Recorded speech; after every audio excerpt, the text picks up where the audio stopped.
Today, we are very excited to talk build, buy, or partner, how to create a winning tech offering for your agents. And today's session is hosted by Lofty.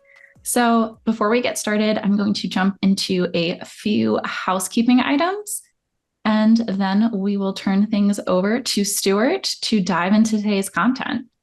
Today is meant to be an interactive webinar, so make sure that you ask any questions that you have for our panelists by submitting your questions at the bottom of your screen using the Q&A icon.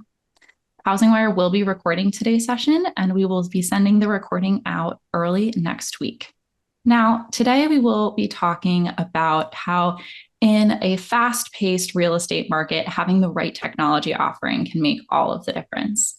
For growing teams and brokerages, a robust tech platform isn't just a nice to have, it's essential. And for many reasons, driving productivity, attracting top talent, and delivering a great client experience. There are tons of options out there. How do you choose the right one? We're going to dive into that today. How do you ensure your technology stack aligns with your business goals and supports your team success? Not a small question. Today, our conversation will be moderated by Stuart Sim, who is the VP of Industry Development at Lofty. Stuart, I'm going to pass things over to you to introduce our panel. Awesome. I'm actually super excited about this because it is such a relevant topic right now. I'm here with the CEO of Epique Realty, Joshua Miller. Epique is one of the fastest growing brokerages across North America, and they're expanding globally very shortly. I'm also here with Robert Lucido Jr. Robert is, I think, the COO of Keller Williams Lucido Global, one of the largest organizations within the Keller Williams family, and they are doing some amazing things with technology. What we're going to try and accomplish today is, what is the right long-term strategy for technology? Should you build, buy, or partner with someone? And we've seen in the industry some, I would call them colossal blunders over the last couple of years with some of the organizations spending, $500 million to acquire a technology and then try and build it out, or try and build a technology in-house. And, from my opinion, I'm a technologist long-term. I've been in the industry for, 16 years and watching what happens in technology develop. And it's super interesting for me to hear different people's thoughts on it. I was on a panel last week discussing it. And, it is super important to have great technology within your brokerage. And everybody has their own opinion on how this is going to go. But I think today we've got a couple of people who have gone through the technology whirlwind, and they've decided to move forward with some really good technology, and we're going to dive deep into that.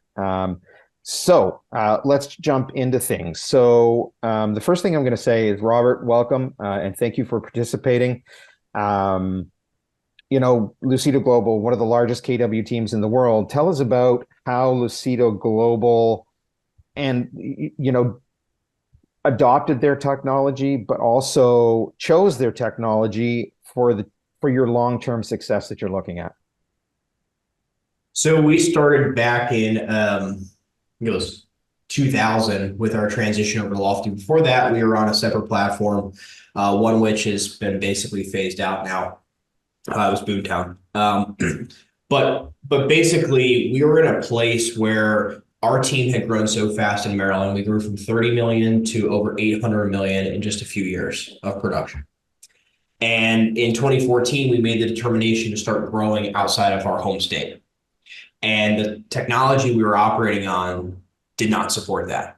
It was incredibly expensive. It forced us to do workaround on workaround just to try to execute on our business plan.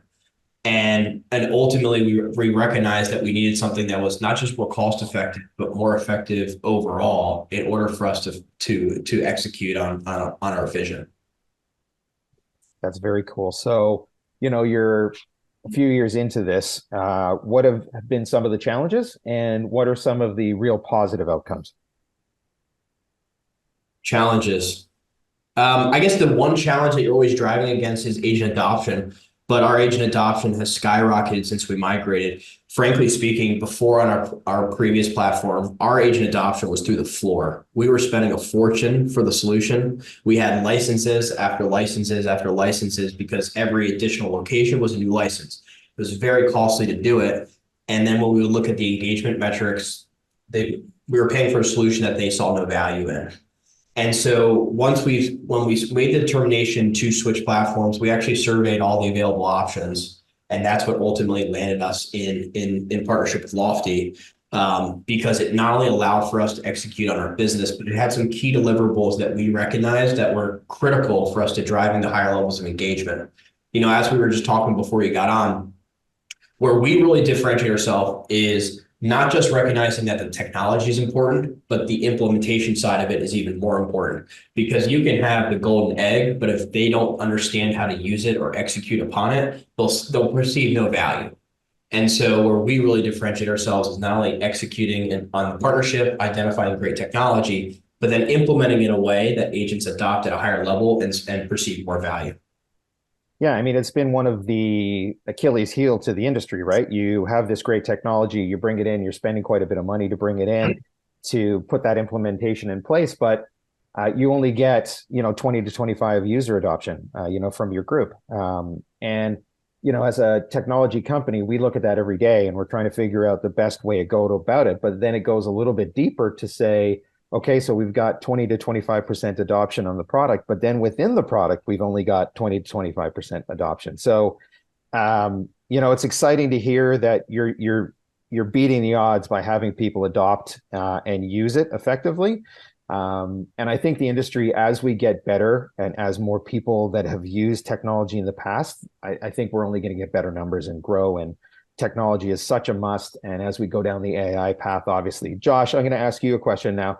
So, as kind of call it a new guy on the block, Epique's been around for a little while now. Tell us a little bit about Epique and the type of technology your brokerage leans on for success.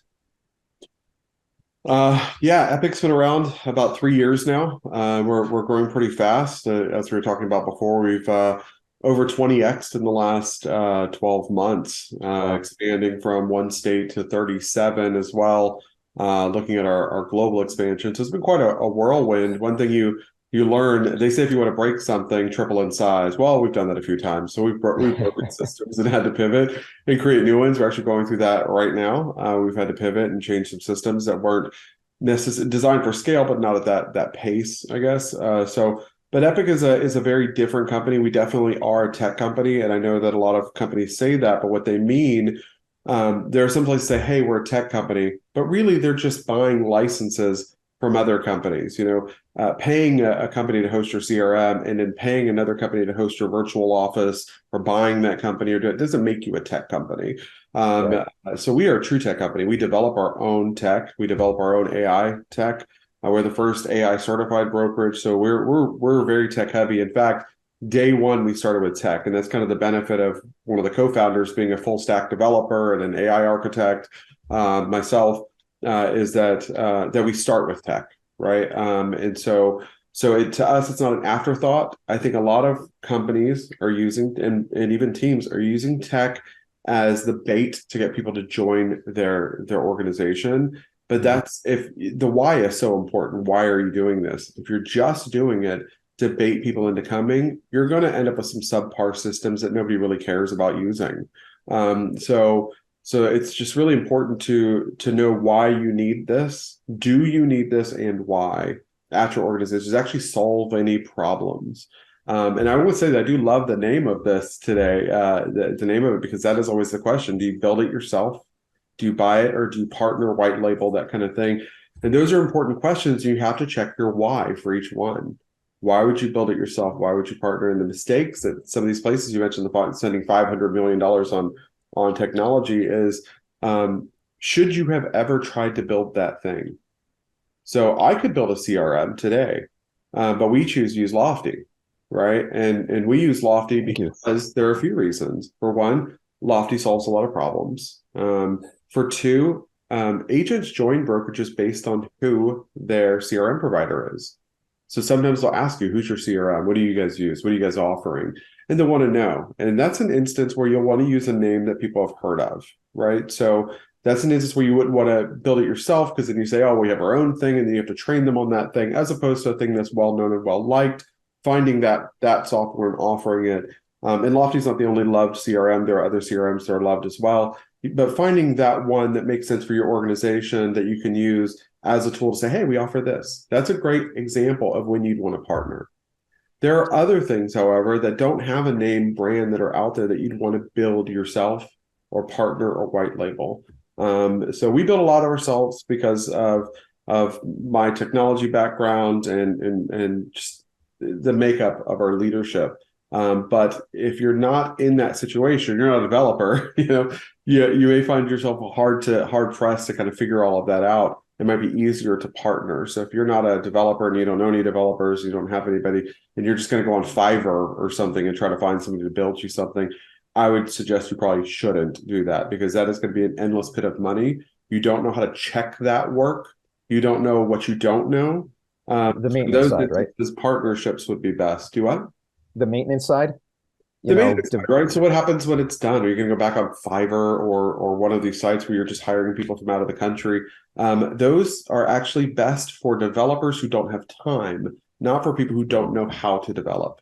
So if you don't know how to develop, your best bet is to partner. So gotcha. So I Robert went into this a little bit. So how is the adoption of the technology at Epique? So much better. We had our initial CRM when we first started that lasted just a very short amount of time, months, and then we quickly jumped over to Lofty, which is previously referred to as Chime, and we jumped to that. The reason we chose Lofty was not that it had so much more technology. It did, but in a lot of ways it was similar to our previous CRM. But one thing that people don't realize is that your user interface is actually more important than your ability and your capabilities. Because you can have a great software that does a million things, but if nobody uses it, nobody knows how to use it, and it's difficult, no one's going to use it, right? The best CRM is the one you'll use, right? So Lofty had a great UI UX design. With my background being a tech, my actual work background, that's just my hobby. My work background has been in marketing, right? Being CMO for some large national companies. So I understand that the most important thing when you're looking at tech is to make something easy. I think it was Steve Jobs who said anyone can make something difficult. It takes a genius to make something simple and powerful. So to make something simple that you don't have to train on, the answer is not training. The answer is finding a simple tool. And so Gotcha. sometimes they're like, oh, we'll get this tool, we'll just train everybody how to use it. What percentage of your people, Robert, actually come to the trainings? You know what I mean? Like, and then they're there. Are they paying attention? Do they have their camera on? Are they listening? Are they taking notes? Are they going to remember it? Or are they going to ask you the same question you already went over 3 weeks from now? So you need something that's actually intuitive and simple. And so that was part of what Lofty was a good example of that. But there are other tools that you want to find that are just easy to use. When you're looking at partnering, just find the easiest to use one and then try to add tools on top of that if you can. Don't get caught up in that we have 5,000 tools. Well, if no one cares and it's ugly and no one's going to use it and it has a really crazy training curve, then don't go for it, man. It's too crazy. Yeah, it's an interesting problem that the industry is trying to solve. And I have some thoughts around it because, when you think of the original makeup of what a real estate agent is, right? Could be on their second, sometimes third career. And they don't necessarily have that technological background.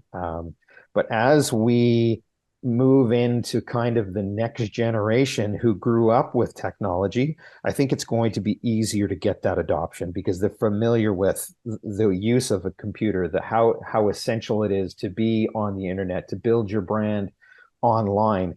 And part of what we do as a full platform is making sure that part of it is all encompassed in one, so they're learning one system. So Robert, I'm going to jump back. You actually have to make it simpler, Stuart, because people, the youngest generation, actually know less about manipulating technology than the previous generation because everything is just buttons for them. Right. Everything is just, I can remember, actually hacking my own computer or jailbreaking my iPhone in the early days. And now no one knows how to do that anymore because it's not necessary because everything's just so intuitive and clickable and easy. So actually the newest generation, the alpha generation, knows less about technology than the generation prior to them. So Interesting. you have to continually simplify your UI and UX design, because the younger people actually know less about how to use complicated tech. Wow, that's an interesting There were concept. I more get it hackers because than you're on there your were more phone, right? hackers in They're the on their 90s. phones, and There were more yeah. hackers in the 90s than there are now. So let me jump back to Robert here. So Robert, you started kind of going through this and you did a quick overview, but walk us through kind of Lucido Global's tech journey. And what are some of the things you look for when you're evaluating new tech tools? Yeah, briefly, I mean, I'll dig in deeper. So when we were in that transition phase, we went out and surveyed the biggest CRM options, and we basically put them up against each other. We ran like a mini lab for 4 months. And at that time, it was Chime, but the outcomes that Lofty generated for us on, to be frank, a platform that's nowhere near where it's at today. I mean, the amount of development and improvements that you guys have had over the last 4 years, I mean, the program or the product has come so far. But in spite of that, 4 years ago, the outcomes that we generated on Lofty in terms of inside sales, conversions, and closings and dollars generated were massively above not just our legacy platform, which by the way had the benefit of our website with all the SEO, with ad campaigns that have had 7 figures of investment in them over the span of a decade. So in spite of all that, Lofty outperformed. It wasn't even close. So we migrated all 47 locations over to Lofty in the next 3 months. Wow. Yeah, I mean, as a tech company, you have to be thinking about what's next, right? And what's coming down the road. Everybody's talking about AI. Josh has mentioned it a couple of times. So you have to make sure that you are kind of developing the program to meet what's going to happen 2 years from now, right? You're thinking down the road. Our industry is changing and has changed dramatically since COVID, right? COVID, the average consumer became much more educated, right? They're spending more time living in the world of real estate, going from Zillow to Realtor.com to Homes.com to people's private websites and so on and so forth. When you're thinking about that, like, how do you make sure the tech that you choose aligns with your business goals and supports both the agent, but also the client's success? Well, first, I would say to anchor it back to the topic of the webinar, the path that we've chosen for exactly the reason that Josh outlined. I can write enough in Python to be okay, but I'm not a technologist. I'm not a developer. And so we basically embrace the path of partnership because we saw a bunch of other teams and brokerages, I'm sure you can think of one, that went the path of trying to build their own solution, and it didn't work out too well. And so we embraced the path of partnerships. And part of that is because Steve Case, who is the founder of AOL, wrote a book called The Third Wave. And in reading his book, he basically outlines how we're in the third wave right now, which he says the third wave will be defined that the biggest outperformers in the third wave will be due to the partnerships that they make. And so we were super intentional in who we wanted to be in partnership with, because if the technology arm in which we were partnered was innovative, if they were quick and nimble, if they were able to be ahead of the learning curve and help us, therefore, be ahead of the learning curve. So first and foremost, it was who we're in partnership with, which is incredibly important. I'm sure anyone on the call can think about not just the damage of a bad hire, but what about the damage of a bad partnership, which ultimately probably blows up the whole business. Secondly is you have to make sure that the platform doesn't force you to conform your business around its own limitations. So if you have a technology solution that's constantly forcing you to change how you do your business, that's not how it's supposed to be. It's supposed to be a tool that you can leverage to do your business, not vice versa. And so first, make sure that the tech platform is conducive enough to operate your business as you currently are. Secondly, make sure that platform is able to support the constants. So we are in a rapidly changing industry, especially right now, which is a great thing. Yep. But there are constants in our industry that haven't changed over the decades. So make sure that the platform can support those constants, and then also make sure that the partner that you're working with is quick and nimble enough to adapt to any of those changes that are coming. Yeah, and I'm gonna go to Josh for a sec here, but I'm gonna come back to something you said. So Josh, we talked about Epique being one of the fastest growing brokerages in the space. How is your team leveraging the technology to attract new agents? Now, you mentioned something before, is you're not really doing a lot of recruiting. So how is the reputation of the tech you're providing pulling these people into your roster? Yeah, no, we're not using it. We don't do any agent attractions on our goal. We're not trying to be the fastest growing brokerage or the biggest brokerage ever. We're trying to be the best. And that's not exactly the same thing. So, our tech is definitely bringing people in. I know Real Trends named Epique AI as the #1 AI tool for realtors. It's Wow. something we developed and released to the public almost 2 years ago, and it's a set of just like a dozen or so tools that agents can use from any brokerage anywhere in the world that help them with just some common things based on just LLMs, large language models. So it's nothing truly groundbreaking. Of course, we saved all the really cool stuff for our agents internally, but so our reputation has preceded this. I am one of the trainers for the AI Pro certification. I know we're working with NAR to become a designation for AI. And so there's a lot of different things we're doing with AI that isn't just chatbots. I think when people think of AI, they think of ChatGPT, and that is not the end all be all. If you're on ChatGPT and that is your only AI that you're using, you're already behind. You're not caught up, Yes. you're behind actually. So if you're just now getting into ChatGPT, you're probably about a year or two behind what's going on. Things grow exponentially, and so we are integrating AI into every facet of our business, everything from forecasting and for you asked about agent attraction, so forecasting agent attraction and things like that, and helping with our retention and NPS scoring and all that stuff to our financials, our daily operations, and our agents being able to interact with their clients better. We're integrating it into our transactions department to help automate some of that. We've had AI built into our onboarding for years now, for all 3 years. When you go to a brokerage, onboarding takes about 2 weeks for you to get everything, sometimes 3. For us, Wow, that's actually quick. our That's not bad.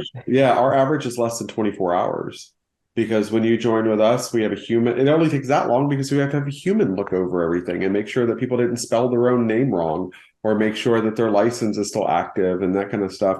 And once they do that, they click, all looks correct. And then our automation and AI and APIs actually create their website, create their email address, create their account inside Lofty, do all these different things so that within less than 24 hours, you have everything you need. We've onboarded teams of 200 people in a single day because of automation. So we've been using automation, AI, and API for quite some time. And it is out there if you want to use it. The future is now. What you think the future is, it's probably already been around for 5 years. So you just have to find it and you have to learn how to integrate it. So, Robert mentioned this, and this is a question for both of you, and you can kind of take it at will. There's been lots of rule changes kind of through the NAR lawsuits, and what you can do with a buyer, how things changes. What do you see?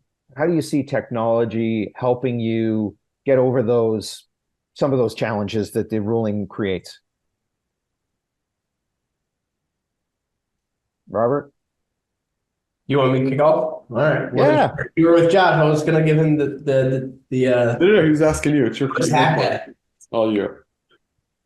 That's a great question. Now, again, technology is just a tool. I think the biggest change is what we're talking about. Like, let's say if you were going to sell some vegetables in the past, you would go down to the local market and you would set up a stand. That's a marketplace. Right now, the marketplace has largely shifted online, and that's been propelled years forward because of what happened during COVID. And so where technology can really help us, in my estimation, is the way in which we find where our dream clients congregate online and be able to reach them with offers and be able to stay front and present with them over time. And so to me, I think technology in regards to your question will help us better identify where our dream clients are, reach them, and make offers to them to attract, convert, close clients and generate revenue. Cool. Josh? Any thoughts? Yeah. So the big thing about the NAR settlement was, and really the problems people were having, the reason that this lawsuit came about was a few things. One of them was transparency into the process, sellers not knowing that they had the ability to negotiate. And then the other part was the feeling that agents were redirecting clients away from homes in which they weren't getting what they felt was a fair commission rate, right?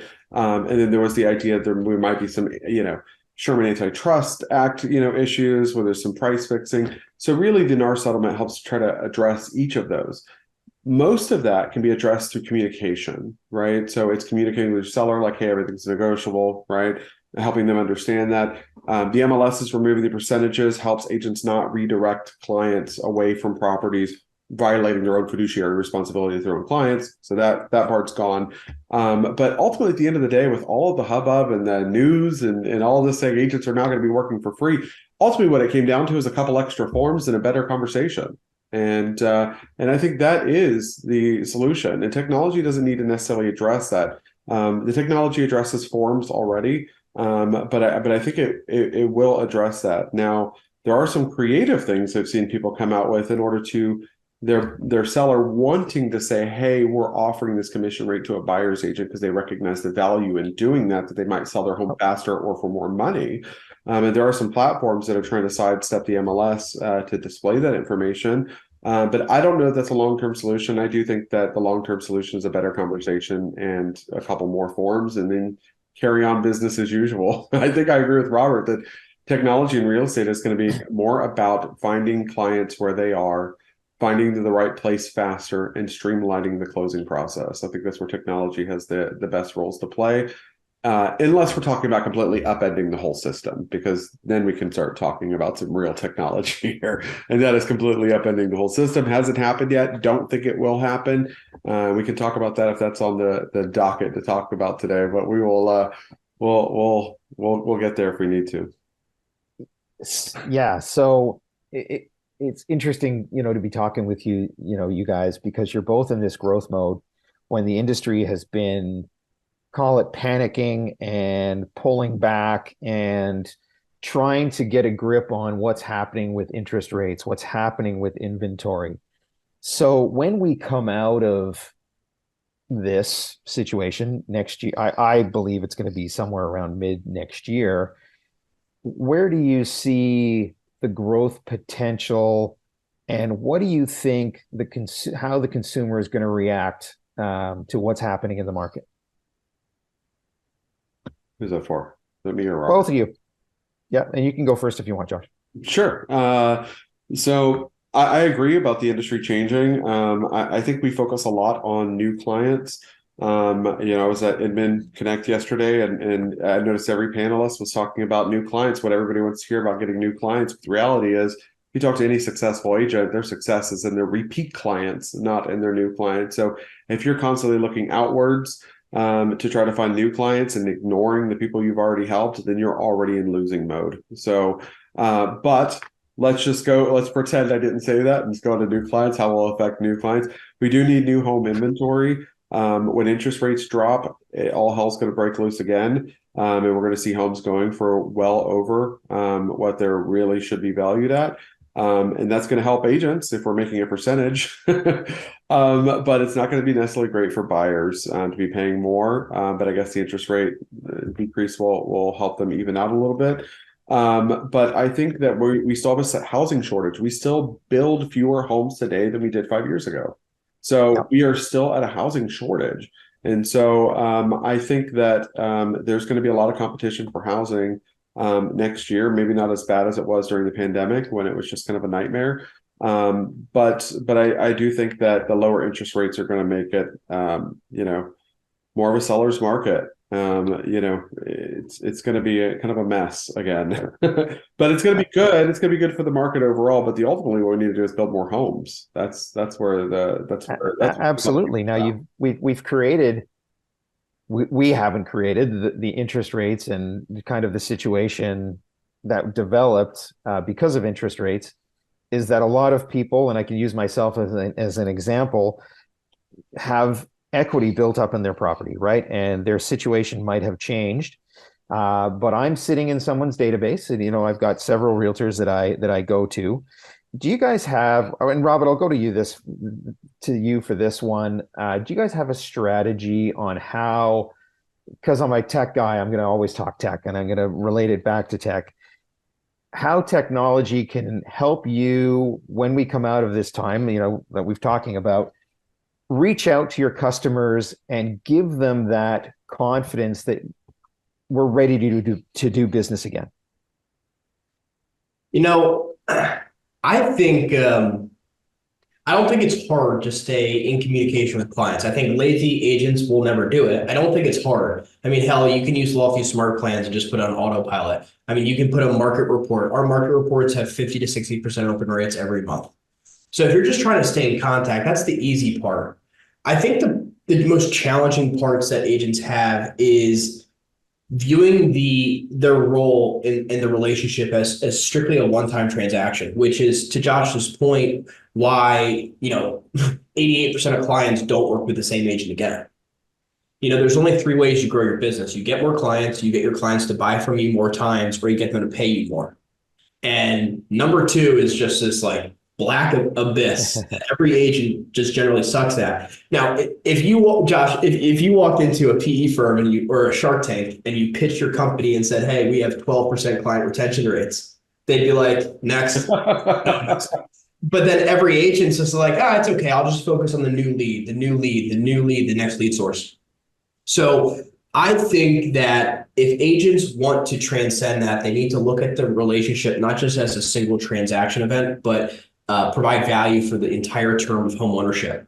Because you may provide value to them over 30 days when they're buying that home, but as long as they're in that home for the next 10 years, if you can continue to provide value to them, it's so much easier to stay in communication with them and for them to want to reciprocate back to you when it comes time to sell or refer their cousin or their brother and so forth. Yeah, I couldn't agree more. And it's a problem in the industry, is that, getting someone to buy that second home or invest in a rental property or buy that house on a lake that's their dream right down the road. So I can give you one specific example, and because you're a tech guy, I'll do you a favor and root it back to tech. We built out a really effective mortgage operation specifically built out to provide savings to our clients, which makes our agents more valuable. But as long as the individual lives in that home, they're benefiting from much lower interest rates and no cost refinances. So our average client is saving tens of thousands, if not hundreds of thousands, because they worked with one of our agents that we have a certification program with. Now, I promised I'd anchor it back to tech. One of the things the mortgage company also does is put them on a home report, which provides them up-to-date mortgage equity information and also, available options in terms of prevailing interest rates, HELOCs, and those type of things. So again, if you view it as a total relationship that spans homeownership, not just on the purchase or the sale, you're a lot more valuable than someone that just opens the door or writes the offer when they're purchasing it. Got it. That makes a ton of sense. So I've got another question for the both of you. So, and Robert, you've heard me mention this a few times in various conversations that we've had, and I believe that the industry focuses too much on top of funnel, right? Everything we do is top of funnel. So how can your brokerages ensure that the technology you adopt will not only work well today, but will also be flexible and adaptable to future changes? So I see in the marketplace some of our, call it competition, struggling to keep up from a technology perspective. How do we adopt new methodologies for real estate, not only today, but as we move through the future? How do we keep up with things as a technology company? Josh, you're a technologist. You're probably the perfect guy to ask that question to. It's impossible to know what the future is. It's going to be a struggle for everyone. What I would say is you don't want to get caught up in the chasing the next shiny thing. Every single day, someone approaches me and says, "Hey, have you heard of this thing?" And it's some random name and it's some random technology. And what's funny is half the time when they tell me about it, I tell them, Lofty does that already. You don't have to pay for it separately. You already get that for free from us. And they're like, "What?" because they maybe don't know that tool's there. That's fine. But they are just chasing the next shiny thing. Someone told them that this would change their business, realizing that technology isn't going to change your business, it's going to improve your business. So there's not one panacea out there. There's not one thing that's going to just to take you from 0 to 100, that it's going to be you doing the work. So that's just the reality. Technology is not going to solve everything. Like Robert said earlier, it's a tool. It is not your total solution to your business. You are your solution to your business. But how do you keep up? You have to stay aware. If you're not the kind of person to stay aware, you need to have an employee who's staying aware, somebody who's staying aware. You can't just pop in when you've heard about something and be like, hey, I heard about this new thing called AI. Have you heard of it? You need to and just start Googling AI tools. It's not a great solution. You really know what you're talking about. If you have a brokerage or a big team and you don't know what you're talking about with tech, you need somebody on your team who does. And so you need to bring somebody in who does. So yeah, it's hard to stay on top of it. It's also hard to know who to go to. There are many companies out there who claim to have AI who do not have AI. They have automation or they have some other tech. To give you an example, I saw one. It was like you could create your own website in seconds. You just tell it what it is. It was just a theme picker. It was just picking themes. You tell it your company's technology and it give you their technology theme. That's not AI. That was just a theme picker. So if I told it medical to give me the medical theme, it doesn't matter. So you have to realize what's AI, what isn't. You have to understand what you're talking about. You shouldn't jump into it if you don't know what you're talking about. If you don't know what you're talking about, you need to talk to somebody who does. And so, you need to get somebody smarter in the room. You can't be the smartest person in the room. So I have smart tech people around me all the time that know more than I do, and that's great. And they can help me. But you also need to make sure that the tech people who are up on the latest tech, not somebody who's telling you about a Microsoft Windows server or something, that maybe you would have focused on 20 years ago. You just need to understand, who you're talking to and are they the right people? And if they're not, you need to find the right people and talk to them. Robert, your thoughts on this one? In relation, I'll anchor it back to the top of funnel. If you're solely focused on the top of funnel, which most agents are, you're strictly, if you look at the marketplace of offers that are being made at top of funnel, it's something that has high relevance, but not necessarily high intent. Home valuation is very relevant to that person that lives in that home, but it does not indicate that they're looking to sell that home. They're just curious what their home is worth. And so if you're only focused on top of funnel, most agents have the mindset of looking for the unicorn lead, the come list me lead that they're going to try to find online. You're not really going to find that at top of funnel. And, Dan Kennedy said the person that succeeds can afford to pay the most for that lead. So, what it ultimately comes down to, in our estimation, is being able to monetize that transaction as effectively as possible so we can afford to compete at the top of the funnel better and then be consistent to drive them down the funnel. Honestly, I'll just be shooting straight. Top of funnel is easy. We were a Google case study last year for how we execute on top of funnel. That's the easy part, especially if you have the budget to invest and the commitment and the expertise to track all the data. The money is really to be made in the middle of the funnel, driving it down, and how you do that systematically. So Lofty has lots of tools in there to help you do that, even if you're not a big team or even if you're not a technologist like Joshua. But if you just use the tools in the system, you will outperform the average just on the basis of using the property alerts, market reports, market snapshots, home reports. And I just want to just add really quick before we put another please. question. What Robert said, that idea of focusing on your top of funnel, really the money's really in the middle, right? It's not, we talked about, using past clients. That's almost like the leak in your funnel, like your funnel's leaking 88% of the leads are coming at, but everybody focuses on the top of funnel and they forget that the middle is where you make all of your money, right? So that's also true with this technology. It's not the most expensive technology that's going to get you where, and it's also not the cheapest. It's always going to be this kind of middle ground software that's pretty robust, but it's not the most expensive. You don't need to throw all your money at whatever the coolest new software is this week. You need to find something that's solid and that works for you and that you can build on. It does not need to be the craziest technology out there. Yeah, good comment. I like the leaking analogy for sure, and it's a problem across the industry. Sorry, Robert, go ahead. It's like a bucket. You have holes in it, and it's just leaking water, and you're just pouring more water in there. It's like like if you went to the gas station and filled up your tank, and 88% of the gas was leaking out, and you're like, "That's okay. We'll just put more gas in it." That's what it's doing. And you know, you're talking about our growth. I want to say that analogy is perfect for a lot of these brokerages. So like we brought in 1,000 people. What they're not telling you is 900 people just left. And so they're like, oh, we have 10% growth. That's how they see it. When really focusing, this is why we don't focus on attraction. We focus on retention. That's our number one thing we focus on. We don't have a growth committee or a VP of growth. We have a retention committee, actually. So we just focus on keeping people here. It's easier to keep people here than it is to get them here. And it's also easier to reuse the same clients over and over than it is to get new ones. And I bet Robert knows some really, really productive agents. And I bet you almost all of them are either doing one of two things, spending a lot of money on leads, or they have the same clients over and over that they're working with.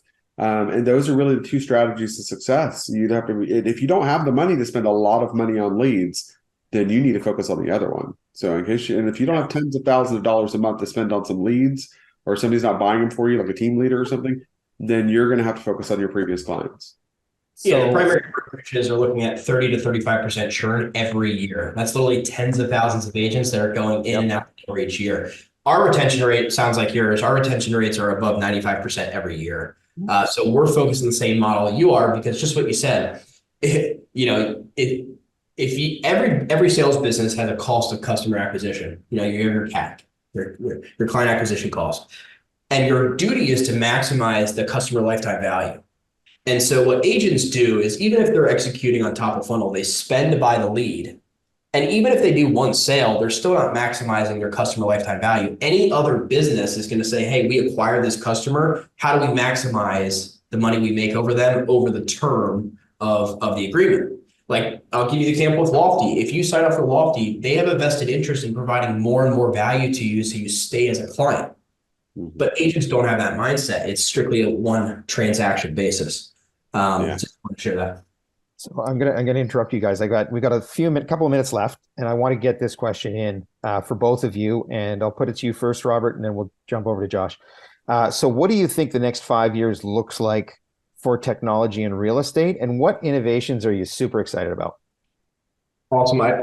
Before I answer that, I wanted to say one more thing. Joshua's alma mater, Harvard, has a great case study that this anchors back to the CRMs you use. And Josh said that it's not necessarily the highest technology solution, it's effectively the one you use. Anyway, this case study looked at technology or CRM solutions over the first decade of the 2000s and looked for correlations between the complexity of the technology and the level of execution. And they found really no correlation between those. It ultimately comes down to the one that's effective, that you use effectively.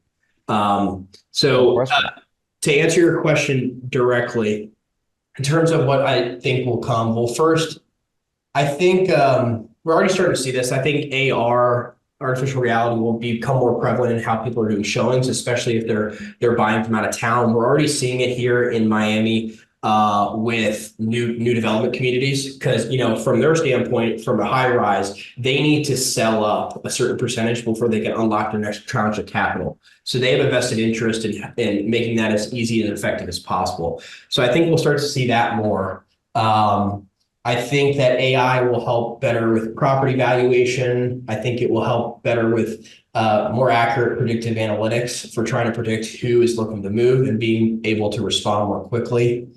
One of my friends runs one of the biggest Web3 media companies. I think there's a possibility that NFT technology could also host title, and that could be title work could essentially live on the chain, prevent some title fraud. And lastly, this is lesser so, but I think smart homes will be more impactful for how people live in that home. And I think that's another opportunity that agents could provide more value in, even if it's just like a settlement gift, helping, some kind of smart home device. Josh? Yeah, no, AI is going to be like electricity, like the internet. When you walk in a room and it's dark, you immediately reach for the light switch because you know exactly where it is, right? Where it's supposed to be. That's how common electricity is. When we show up to a place, we look for the Wi-Fi because they should have it. This is 2024. Where's the Wi-Fi? How come this hotel doesn't have Wi-Fi? What can I dump on my end? But AI is going to be integrated into everything. Your toothbrush, your razor, your toilet. AI in 5 years, this may sound crazy to anybody listening to this. In 5 years, the way AI will be integrated into your life will be, right now you have to summon AI. You have to go to a website that has AI, use it. Kind of like you used to have to get on the internet. Now you don't get on the internet, it just exists and you're just kind of always on it, right? You don't log into it, you don't dial in. So AI is going to be completely 100% integrated to everything that you use. Literally everything. If it has electricity, it will have AI. I saw a car commercial last night where your key is on your phone. So there's no more fob or anything. Everything's done. I drive a Tesla. It's all on my phone. I can even summon it to come pick me up at the front of Target when I park way back in the back. I mean, and it drives itself to come get me using AI. So AI is integrated already, but it's going to be even more so deeply integrated that you'll almost expect it. Why isn't this doing this for me? It's supposed to be doing it for me because it's AI. So, but I do like some of the stuff that Robert said about AR. We just released a tool for AR that is kind of like Matterport meets home remodeling, where our listings actually get a link where you can go tour a home in 3D, like a Matterport thing, but you can click the walls and change the paint color, click the floor and change the flooring, click the countertop and change it to granite or quartz or whatever you want. And then home remodelers can remodel it before your closing day. That is huge. And that will become more and more ubiquitous as we go along. Little changes like that, incremental changes, it sounds like an incremental change. It's a big deal, but it is an incremental change. In 5 years, when you stack all these incremental changes on top of each other, it's going to look completely different than it does today. And in 5 years, we won't even recognize some of this software. So let's jump, and thank you for your commentary, and everything that you're bringing to the table here is super, super interesting to me to hear your thoughts on it. Let's jump to Q&A. We'll see if anybody out there has any questions for either Robert or Josh or myself. If you are interested to learn more about Lofty, go to lofty.com. There's all kinds of information about there, what we do, what we're doing over the next year and a bit from a roadmap perspective, and what's coming. So if there's any questions out there, let's see them typed in, and we'll take it from there. I have a question that I would love to start with to sort of break the ice here, that I would love to toss to the group. So I feel like, especially at HousingWire, we've heard this narrative that survive in 2024 and thrive in 25, right? That seems to be what people are leaning into, right? So with the idea of thriving in 25 and this idea where we all want to win market share, how critical is having technology that mirrors your growth goals, and also the digital experience that clients expect to thriving in 25 specifically? Who wants to go? I can answer the question, but I actually would dispute the premise, which is why wait till tomorrow to do what you can do today? More millionaires are made in down markets. I mean, if you look at the last, before COVID, Black Swan event and Great Recession in 2008, you can go find a Reuters article in March of 2010 saying that the number of millionaires had climbed to 10 million and their collective worth had surged almost 20% to 39 trillion, less than a year and a half after it was the end of real estate. And so we're thriving this year. In fact, we've never made more money. I don't say that to brag. I just say it as, when the market's zigging, if you can zag effectively, I mean, I love times of disruption because it just opens up the veil for people that are innovative, adaptive, and have execution ability to actually seize on that opportunity. I can share one last thing before I open up Joshua.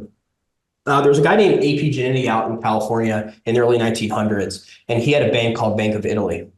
And in 1906, there was a massive earthquake that just leveled the city. And he ran 15 miles into San Francisco just to see if his bank was still there. And there was rioting going on through the city, and the mayor came out and put a shoot on sight order out for any rioters. So things have changed a little bit. But he ran into his bank and took the cash and stuffed it into barrels so he could sneak it out.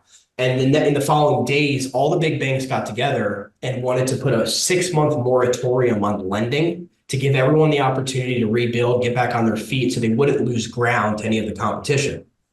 And AB said, to hell with that. What about the everyday citizen that needs a loan to start a business or keep the doors open or wants to buy a home or so forth? And he said, to hell with this. Like, all the big banks, if you want to sit on the side, I'm going to go out and help the everyday person. So he went down to the local port and set up his barrels and a 2x4 and started lending out. Now, you know Bank of Italy today by Bank of America. So, and he's credited with the creation of many modern banking practices. So when everyone else wanted to bury their head in the sand and preserve the status quo, the way things were, when these settlements started coming down the track, how can you take advantage of the opportunity? And so technology is a way you can do that, but it's a tool to an end. So you got to find the business plan that you can use Lofty and anything else to execute on. But if you do that effectively, you can make an absolute ton of money. I agree. Yeah, I was gonna say, if you can, we're in October, right? We're at the beginning of October now. If you're not planning out what 25 is going to look like for you as a real estate professional or a brokerage, where you're deciding how much you're going to spend on marketing, how many transactions you should be doing, and building a business plan around that, you should be doing that today, if not yesterday, to prepare yourself for what's going to happen in 2025. And you should be excited about it and be ready to do good things starting on January 1st, not waiting until the banks react. That's just my opinion. I think you've got to plan correctly. Is your agency going to grow? Is your brokerage going to grow? What kind of volumes are you going to do from a revenue perspective and a transaction perspective, and get geared up for it? I want to say that I love what you said, Robert, and I disagree with the premise as well. But one thing you said was, when they zig, you got to zag. Actually, when they zig, you got to zoink. Okay, you have to do something totally different. But I like looking at what people are doing and doing the exact opposite, because there's actually a market for that. People forget that when stocks are low, when the stock price goes down, you don't sell when it's down. You buy when it's low and sell when it's high, because everybody just does the opposite. And that goes for the fluctuating housing market. That goes for your business. I love the example of Bank of America. There are so many examples like that throughout history. I actually heard an agent yesterday at Inman. She was talking about when she's a very successful luxury agent, and when she first got in the industry, what she did, she followed around top producers, not to learn what they liked about the industry. She wanted to know what they hated about it, and she found that the gap. A lot of them said, hey, I don't like working with luxury clients because they want me to be available 24/7. I turn off my phone after 5:30.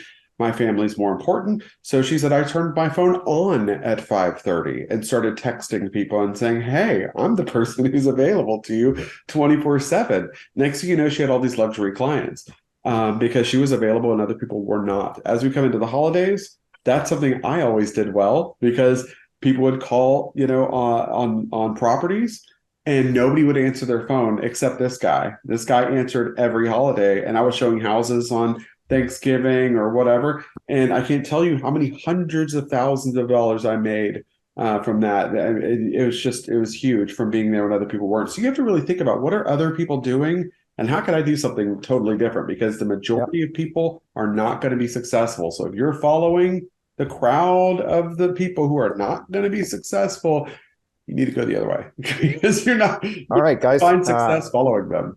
With that, I'm going to say thank you very much for participating today. It was fantastic. I love the content. And again, if you want to reach out to me directly, I'm sure you guys would be happy to take calls from other realtors. So feel free. Super good content. Have a great weekend, everybody. Thank you so much. Thank you all for joining us today.